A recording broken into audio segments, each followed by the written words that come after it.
On June 22, 2025, the world woke to news of U.S. airstrikes on Iran's nuclear sites and military command centers.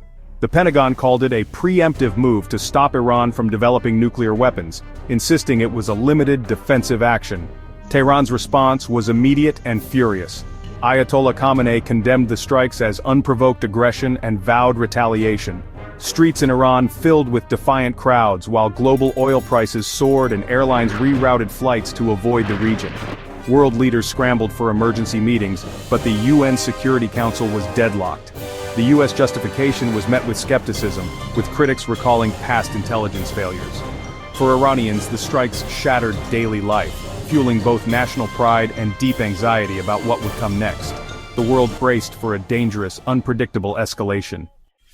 Iran's answer wouldn't be rash retaliation, but strategic patience, a doctrine shaped by decades of pressure and conflict. Rather than striking back immediately, Iran would absorb the blow project victimhood and plan a complex, deniable response. After Soleimani's assassination in 2020, Iran's measured missile attack avoided all-out war. Expect similar calculation now.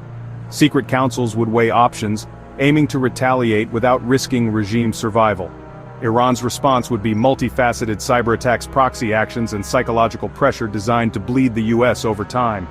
This waiting game keeps adversaries on edge, draining resources and fraying nerves.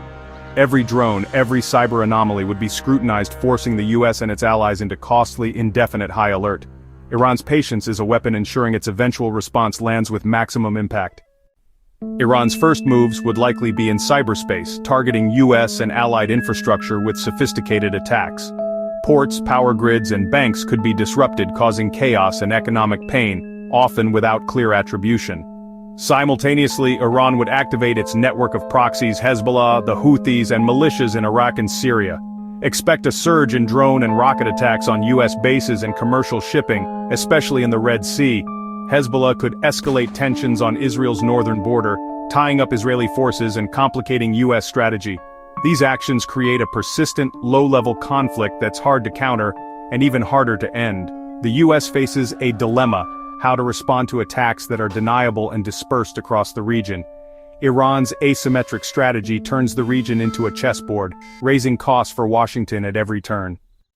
The fallout would hit ordinary people hardest, starting with soaring oil prices as the Strait of Hormuz becomes a conflict zone. Families worldwide would feel the pinch at the pump, while businesses face rising costs and inflation. In Iran, civilian casualties and government crackdowns would deepen fear and hardship. Proxy conflicts would displace thousands, fueling a worsening refugee crisis in neighboring countries in Europe. On Israel's border, families would shelter from rocket fire, while daily life across the region is upended by anxiety and violence. Tourism and investment would plummet, crippling economies and spreading instability.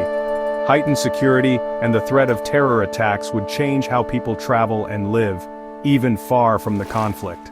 The crisis would ripple through global markets, politics, and the lives of millions. The world stands at a crossroads: escalation or de-escalation. Each proxy attack risks a U.S. counterstrike, and a single miscalculation could ignite a regional war. The UN would be paralyzed, with global powers split and Europe desperate for calm but lacking leverage. The alternative is secret diplomacy. Back-channel talks, likely brokered by neutral parties, seeking a face-saving off-ramp. A quiet deal could see the U.S. halt further strikes if Iran reins in proxies and cyberattacks.